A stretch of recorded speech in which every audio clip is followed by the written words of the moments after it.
Oh, it's not working. Let's try it one more time. An error occurred.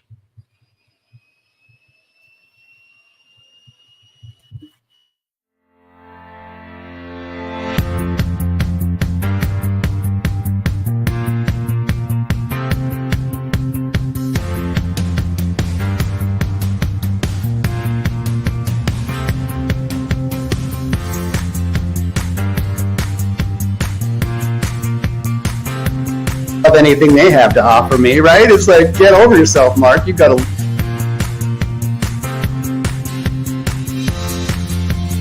I believe if we could be indivisible, we would be indestructible.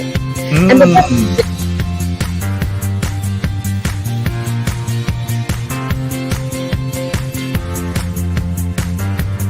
hype after this. I don't mean to ask you to put you on the spot to say, tell us what's going to happen in the future, but tell us what's going to happen in the future.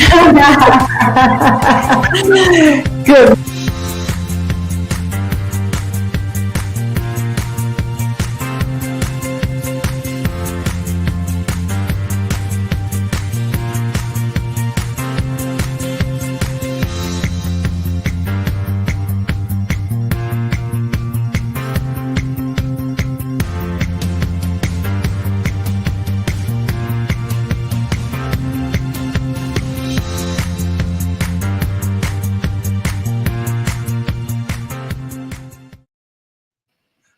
Hello, everyone. Welcome to another episode of Keep Leading Live. Keep Leading is dedicated to leadership development and insights. I'm your host, Eddie Turner, the Leadership Accelerator. I work with leaders to accelerate performance and drive impact through the power of executive coaching, masterful facilitation, and professional keynote speeches. I am broadcasting today on LinkedIn, Facebook, and YouTube. So if you've joined us on one of those channels, let us know you're here. Tell us who you are, where you're at, because sometimes it doesn't pass over the name. And then let us know your question, or if you have a comment, something resonates with you, let us know that as well. And even if you just want to say hi and nothing else, we want to hear from you and know that you're here. All right. So if I see your comment come through, I will entertain it. Also, hit the share button if you are able to, and that way your friends and colleagues can join our discussion. And if nothing else, they are able to check the replay later on. If you are not one of the 60,000 people that are already following my guest today, I'm going to encourage you to follow her on social media, connect with her. You will not regret it. She is a font of knowledge. She disseminates some of the best content available online, and she's a true influencer. In fact, LinkedIn, she's a top voice for LinkedIn. And not one of the community voices with the yellow badge. She has the coveted blue badge, which means everyone on LinkedIn, not just a select group, is following her. So without further ado, let me tell you about our topic. We're going to talk about leading with confidence. Confidence is something that every leader needs. It's something every leader should have, but at times, even the best leaders struggle with confidence. Developing and maintaining confidence is a crucial leadership competency in 2024. So how can leaders develop this competency in 2024 and beyond? My guest today has written a Wall Street Journal best-selling book that provides the answer. My guest today is Selena Rezvani. And in her book, Quick Confidence, Be Authentic, Create Connections, and Make Bold Bets on Yourself, she shares 9 obstacles that many leaders struggle with in their development of confidence and how you can surmount those obstacles. She has been named by Forbes as the premier expert on standing up for yourself at work. She wrote, her first book was Pushback, and her second book was The Next Generation of Women Leaders. They're both about making your voice heard and negotiating your needs at work. Selena addresses thousands of professionals yearly at places like the World Bank, Under Armour, and Microsoft.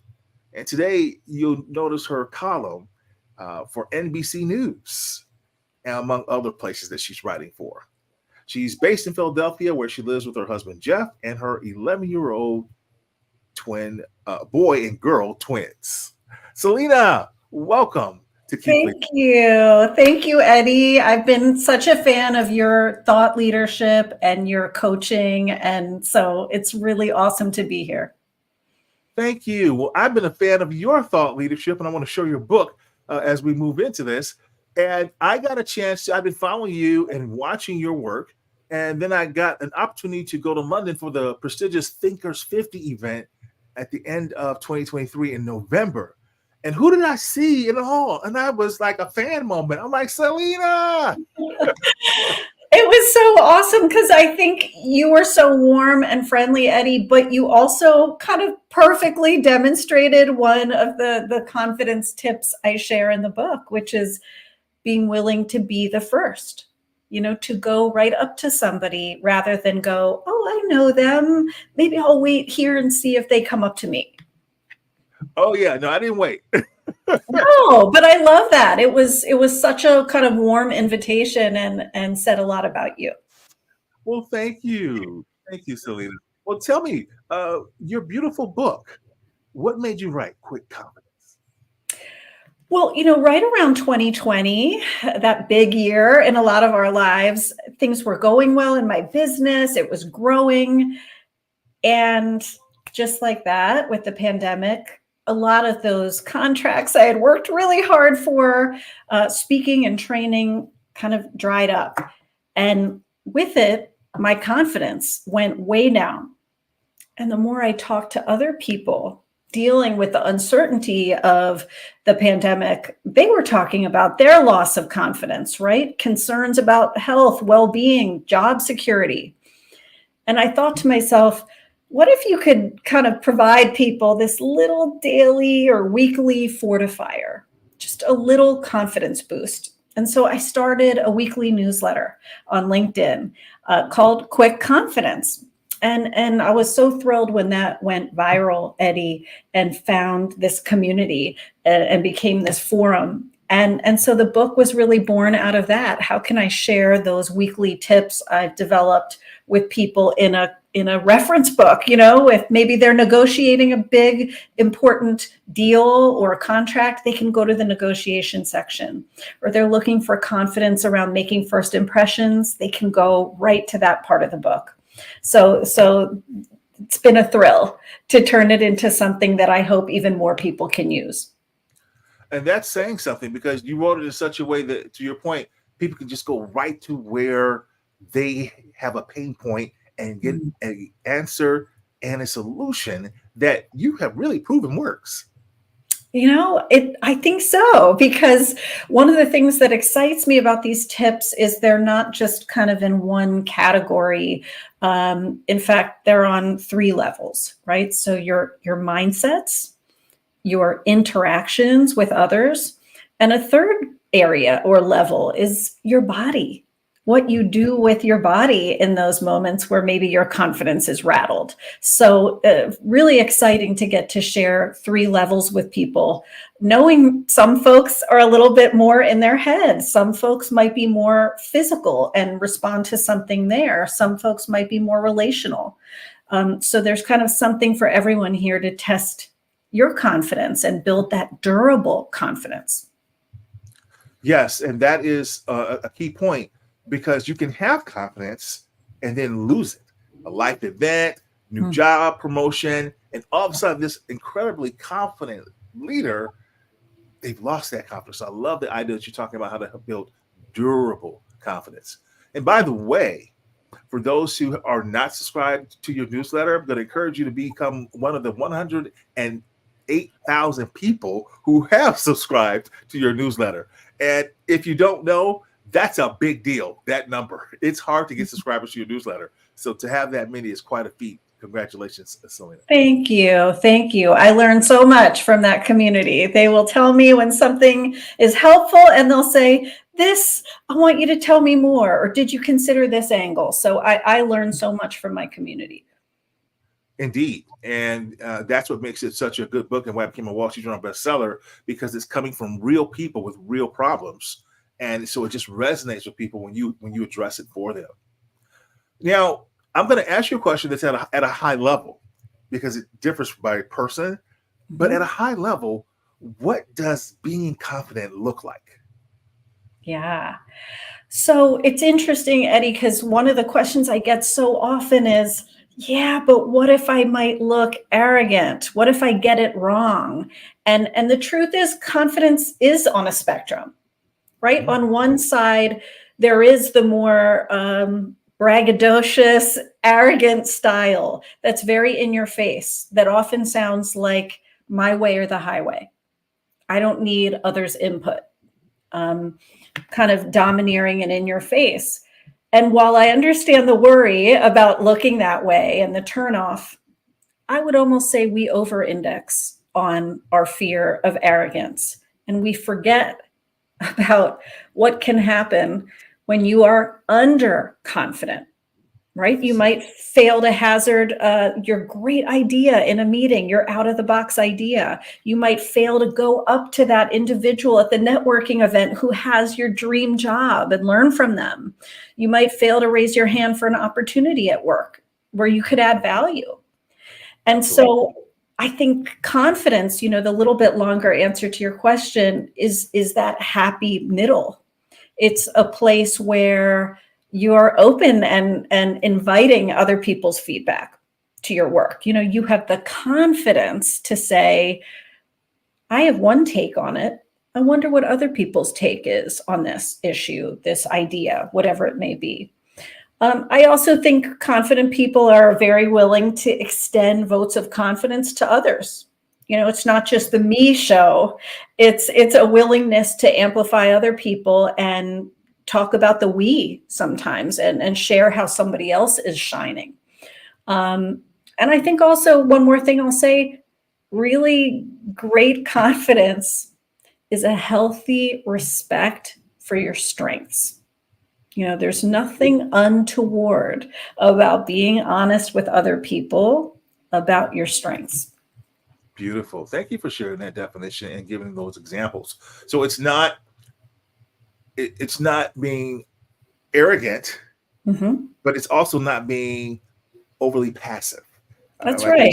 It's in the middle, and it's a healthy confidence, a healthy way of looking at yourself, your abilities, your talents, but then also not feeling like, you can't make room for other people to showcase theirs.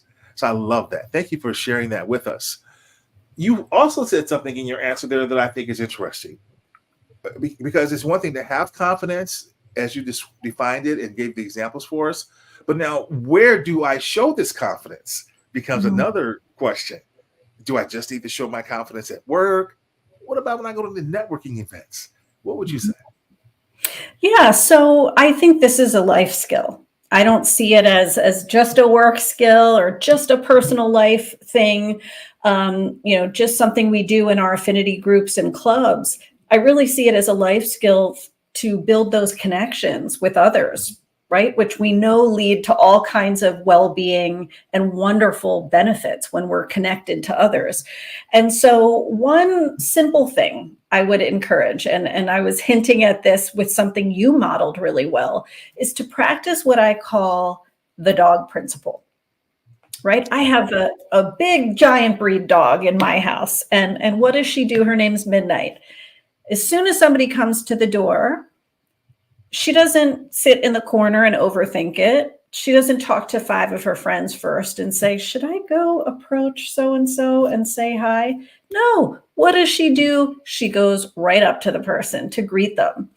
And it's something I recommend to people as one of those life skills, to be willing to break the seal, to be willing to be the first. And this is something that can double your social confidence, right? In all realms of life. And so to ask yourself, why not be the first? to welcome that new person in the next apartment over? Why not be the first to include that individual in your lunch who, I don't know, maybe your department's had a little rougher relationship with in the past? Why not be the first at that wedding or networking event to go up and say, hi, I'm Selena, and kick off the conversation? It's a beautiful thing once you start habituating that initiating. You see yourself as a more confident person. What about if I'm shy? I'm an introvert, and that just doesn't come natural for me. Mm-hmm. Hey, that's okay. And one of the things I talk about in the book are those small ways to model and convey to somebody else your warmth. And that's important early in a conversation. So even if you are introverted and you're not maybe the world's biggest talker, that's okay. I'm a big believer in quality connections, not just a numbers game. And so kind of looking at your own body language, your own interpersonal skills to say, am I encouraging others and encouraging connections? For example, one of the things you can do is make your early statements positive. So rather than rolling up into that conference and saying, oh, you wouldn't believe my loud hotel room last night, or what a crummy flight to get here from Los Angeles. You wouldn't believe what I've been through. Making a point to make those early statements positive. Again, like an invitation to the people around you. You know what? I'm looking forward to learning X at this conference. How about you? Right? Just asking those questions with curiosity and a genuine take, I think, means a lot to people and shines through. Nodding, smiling here and there to encourage that counterpart of yours and say, I want to hear more. Squaring up your body to them. So it doesn't feel like you're maybe scanning the room, seeing who's better here that I could be talking to, but I'm really listening. I'm generously listening. I think those are Let things. me square up and say, I want to know more. Very well done. Very well done. I couldn't resist. Excellent.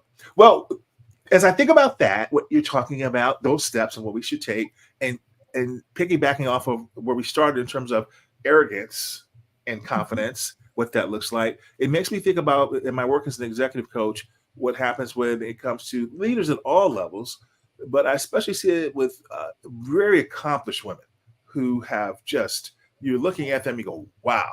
I mean, they're impressive.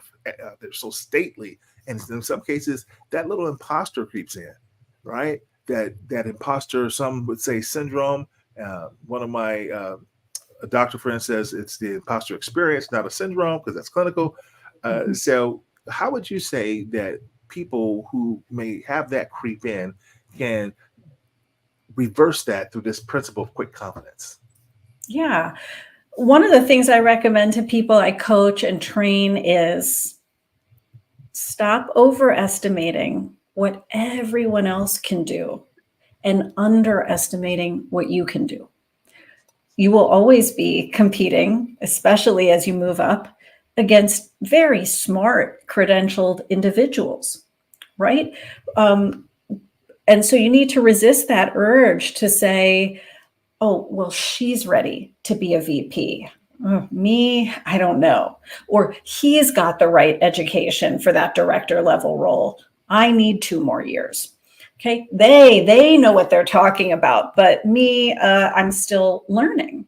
Okay, so some of this is realizing you decide about readiness. And rarely are you going to meet 10 out of 10 in that journey. That's okay. Put your name forward anyway. Put your name forward when you meet 5 out of 10. Have a nose for what interests you. And if you can answer the question, can I add value? Go for it. So I think that's a really important one. I think another thing that's been really transformational in my own life around imposter experiences is fighting it has felt very futile. Trying to obliterate and destroy it. And I think what's actually helped me more than trying to banish it is to expect it at times, to expect it. And part of that is understanding like a well-lived life is not permanently doubt-free. You know, you can't look at your mentors or people who've done things you dream of doing and think, oh, they're comfortable. They hung their doubts up on the hook on the door years ago. Not true, right? Not true. These people are often challenging themselves, pushing themselves out of their comfort zone. And so expect some of that. Maybe even consider wearing some of it as a badge of honor that I am pushing my edge here. I am pushing what I can do. And there's one more thing I want to share on this, Eddie, which is have less of a death grip on your fails, your mess ups, you know, your face plants, however much they might sting. And I get it. I've been there too. Still happens to me plenty of the time. But what if you changed your mindset from I could fail to taking it off the table, to saying instead, I'm either going to win or I'm going to learn. When you look at it like that, I'm going to learn. When you look at it like that, nothing is wasted, right? All of it counts, all of your experiences. Well, I love when you started off when you said, stop overestimating everyone else and underestimating yourself. Yeah. I love that, Selena, and I think that's great wisdom. Everything you said was great wisdom, but I really like that as a nugget to isolate for those who are struggling with that challenge. Well, you also talk about confidence, and you talked about the different categories, and you talk about how this might even show up in the workplace. And you wrote an article, or it was a post you did on TikTok or one of your platforms, and you were writing about something that's a really sore point for me. And I was like, this is what I've been saying. When you have people, and I'm going to pause for 1 second because someone just put in something on LinkedIn that came in, and this is a woman who I really admire, based here in Houston, Texas. Carolyn Gray has joined us on LinkedIn, and she's right here in Houston. She's a phenomenal coach who's doing some great work. She says she loves that nugget. Have less of a death grip on failure. That last point that you pointed out. So I want to stress that, show that for you. Carolyn, thank you for joining us and sharing your reaction. So the idea that you posted was, too often we let other people dictate our time off work. And even in scenarios where it's not, hey, you have paid vacation days available, one of the worst things it seems for some people we talked about is when the unlimited PTO came about. Because at least when it was paid days, you knew you had these days on the books that had to be paid for, used, or you weren't going to get paid for, letting those days evaporate. The employer almost kind of had to give you those days. Yeah. But unlimited PTO, they can say, oh, no, well, we can't give you these days. You've already taken 5. You can't give you 10 more. And it just really became something that was more arbitrary and more at managers' discretion. Therefore, they tell you, no, you can't have time off. And there's just no bigger pet peeve than, from my standpoint, if someone tell you how you can use your time and what you need to refresh, they bully you, tell you're not a team player, try to shame you, or say it's a business need. What do you say about that? Or I should say, what did you say about that I read and I went, yeah, Selena?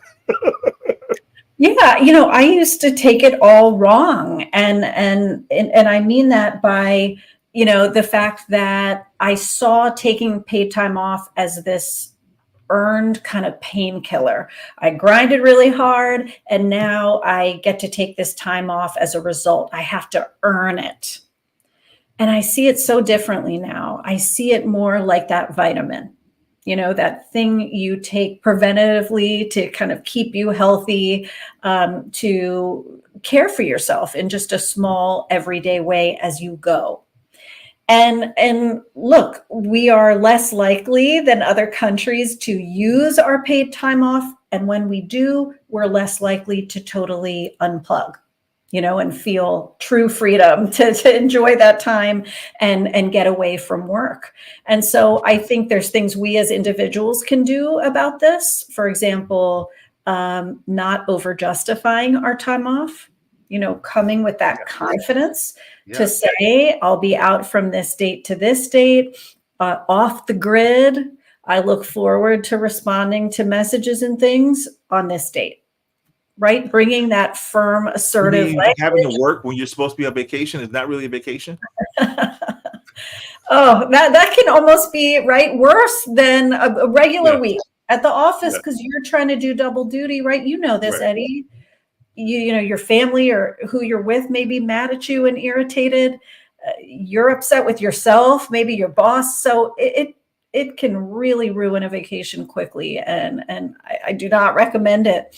But I think that's one of the things we can do, you know, lining up the coverage before we go. That can be hard for some of us who don't love asking for help, who Yes. struggle to ask for help, to say, Eddie, could you watch over my clients while I'm gone? And yet that's what's going to give you some of the freedom.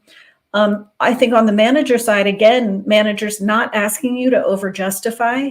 In fact, when you start to say, hey, can I have a day off Thursday?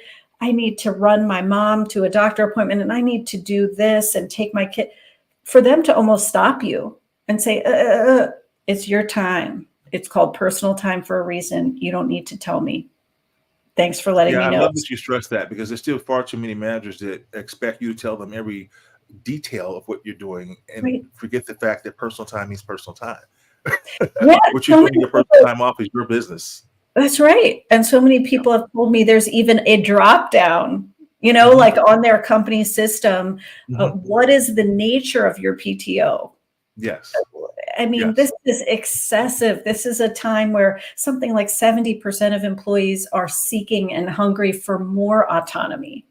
And I think yes. it's a step back to do that and overmanage and micromanage this experience. So, Especially when you deal with the new generation of workers who are entering the workplace. That just doesn't great. fly. Yeah, And exactly. And I would no sooner give back my paycheck than yes. I would not use my PTO. This is an earned benefit, a When you promised don't use benefit. your PTO, you are giving back your paycheck. Right. That's right. And so I Literally, think you made literally. some excellent points too about Yeah. unlimited, because I think there's a great old saying, you know, the confused mind says no. Mhm. And I think that's I love happening that. with those folks who have unlimited PTO. It's quite ambiguous. I don't know if 10 days is good. I don't know if 20 days is good. I don't know if I'll be shamed in private for using this or it's totally acceptable. So what am I going to do? I'm going to round down Yes, in terms of what I exactly. take and play it safe. Exactly. Not good. So I recommend to companies better to give people a defined, generous number of days than to make it opaque and call it Yes, unlimited. absolutely. Well, Selena, you've given us so many gems during this time, and I could talk to you for hours. Me I too. probably wrote like 10 more questions to ask you that I'm not going to get to, but I have thoroughly enjoyed you. And for folks who don't know, you've got a TED Talk out there. We talked about you being featured on MSNBC. You've got a regular column going there. You were also on the Thinkers 50 radar list. I didn't say that. So just a lot of good things. Join her. Subscribe to her newsletter. Follow her on social media, everyone, as I mentioned. You don't want to miss being able to learn from Selena on a weekly basis. I always ask people as one of my final questions, what is a leadership quote or the best advice that you use that helps you to keep leading?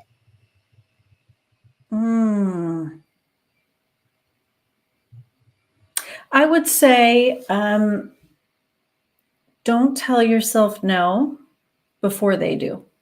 Mm, There's something to be said for looking at whatever juicy opportunity is in front of you and saying, I have just as good a shot as anyone else.